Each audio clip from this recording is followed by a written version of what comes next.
Hormuz প্রণালী একটি সরু জলপথ যা পশ্চিমে পারস্য উপসাগর, পূর্বে ওমান উপসাগর ও আরব উপসাগরের সাথে সংযোগ করেছে এবং আরব উপদ্বীপ থেকে ইরানকে পৃথক করেছে।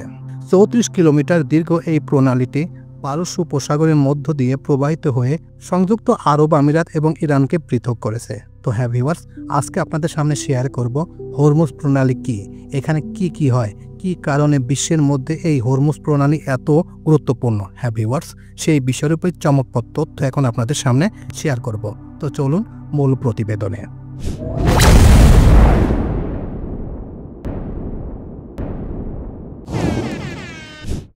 হরমুজ প্রণালী এই সামুদ্রিক পথটি আন্তর্জাতিকভাবে খুবই গুরুত্বপূর্ণ, কারণ খনিজ তেলবাহী জাহাজ যাতায়াতে এটিই একমাত্র পথ। বিশ্বব্যাপী পেট্রোলিয়াম পরিবহনের প্রণালীটির কৌশলগত গুরুত্ব অত্যাধিক। জলপথটির সবচেয়ে সরু অংশের দীর্ঘ 21 মাইল এবং প্রস্থ 2 মাইল। মার্কিন জ্বালানি তথ্য প্রশাসন কর্তৃপক্ষের মতে 2009 সালে প্রবেশপথ বৈশ্বিক খনিজ তেলের বাণিজ্যের 33% হরমুজ প্রণালী দিয়ে সম্প্রসারিত হয়। 2019 সালে হরমুজ প্রণালী দিয়ে একদিনে 1,90,00,000 ব্যারেল খনিজ তেল প্রবাহিত হয়। এই অঞ্চল দিয়ে তেল পরিবহন নির্বিঘ্নে রাখতে মার্কিন যুদ্ধজাহাজ নিয়মিত পাহারা দিচ্ছে। হরমুজ প্রণালী দিয়ে পরিবাহিত তেলের বেশিরভাগই এশিয়া, যুক্তরাষ্ট্র, পশ্চিম ইউরোপের বিভিন্ন দেশে যায়। জাপানের আমদানিকৃত তেলের 3/4 হরমুজের উপর দিয়ে নিয়ে যায়, আর চীনের আমদানিকৃত তেলের অর্ধেকই আসে হরমুজ প্রণালী দিয়ে। হরমুজ দিয়ে প্রতিদিন 20 লাখ ব্যারেলের মতো তেলজাত দ্রব্য রপ্তানি হয়ে থাকে। এর সঙ্গে আছে তরলীকৃত গ্যাসও।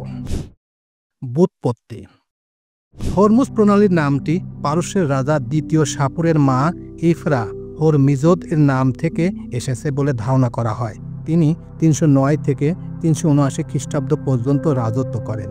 প্রথম শতকের নাবিকদের জন্য লেখা গাইড বুক ইরিত্রীয় সাগরের পেরিপ্লাসের পারস্য উপসাগরের প্রবেশপথের বর্ণনা রয়েছে, যদিও সেখানে প্রণালীর নাম উল্লেখ করা হয়নি। এই কালাই দ্বীপপুঞ্জের উপরের দিকে আছে ক্যালন নামের একটি পর্বতশ্রেণী এবং এর কিছু দূরে শুরু হয় পারস্য উপসাগরের মুখ, যেখানে মুক্তা আহরণের জন্য অনেক ডুব দেওয়া হয়। প্রণালীর বাঁ দিকে আছে আশাবন নামে বিশাল পাহাড়, আর ডান দিকে আছে আরেকটি গোল উঁচু পাহাড় যার নাম সেমিরাসিস। এই দুই পর্বতের মাঝখান দিয়ে প্রণালীর প্রস্থ প্রায় 600 সেন্টিগ্রেড। এর শুরু হয় বিশাল প্রশস্ত পারস্য উপসাগর, যা অনেক দূর পর্যন্ত বিস্তৃত। এই উপসাগরের শেষ প্রান্তে একটি বাজার শহর রয়েছে যার নাম আইনগতভাবে নির্ধারিত অ্যাপোলোগাস। এটি সারাক স্প্যানিশ ইউফ্রেটিস নদীর কাছে অবস্থিত। 10ম থেকে 17শো শতাব্দীর মধ্যে এখানে হরমুজ রাজ্য ছিল, যেখান থেকে ধারণা করা হয় এই প্রণালীর নাম এসেছে। ইতিহাসবিদ, ভাষাবিদদের মতে হরমুজ নামটি এসেছে স্থানীয় ফার্সি শব্দ হুরমুজ থেকে, যার অর্থ খেজুর গাছ। হরমুজ ও মিনাব এলাকার স্থানীয় উপভাষায় এই প্রণালীকে এখনও হরমুখ বলা হয়, যার অর্থ ওই রকমই। এই শব্দের সাথে জরাথ্রুষ্টীয় দেবতা হরমুজ বা আহুর মাজদায়ের আরেক নাম, নামটি মিল থাকার কারণে অনেকেই মনে করেন এই দুটি শব্দের মধ্যে সম্পর্ক আছে। দিক নির্দেশনা: সংঘর্ষের ঝুঁকি কমাতে প্রণালী দিয়ে চলাচলকারী জাহাজসমূহ একটি ট্রাফিক সেপারেশন স্কিম TSS অনুসরণ করে। আগত জাহাজগুলি এক লেন ব্যবহার করে, নির্গত জাহাজগুলি অন্য লেন ব্যবহার করে। প্রতিটি লেন 2 মাইল চওড়া।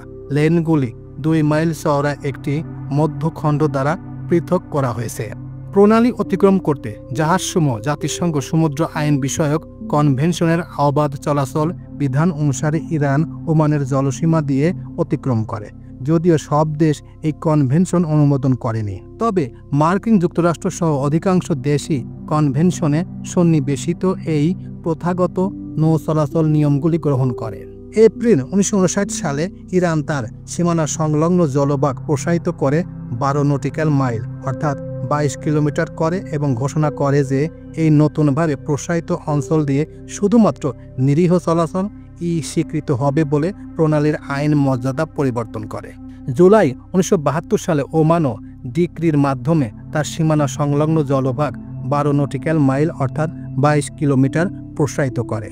ফলে 1972 সালে মধ্যবর্তী সময়ে হরমুজ প্রণালী সম্পূর্ণরূপে ইরান ওমানের সম্মিলিত সীমানা সংলগ্ন জলভাগ দ্বারা বন্ধ হয়ে যায়। 1970 দশকে ইরান ও ওমান কোনোটি প্রণালী দিয়ে যুদ্ধজাহাজের উত্তরণে বাধা দেওয়ার চেষ্টা করেননি, কিন্তু 1980 দশকে উভয় দেশই প্রথাগত পুরনো আইন থেকে ভিন্ন দাবি উত্থাপন করে।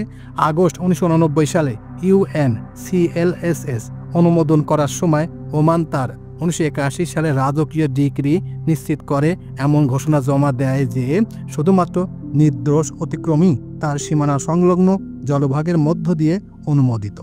ঘোষণাগুলিতে আরও দাবি করা হয়েছিল যে বিদেশি যুদ্ধজাহাজগুলি ওমানের সীমানা সংলগ্ন জলভাগ দিয়ে যাওয়ার আগে পূর্ব অনুমতি প্রয়োজন।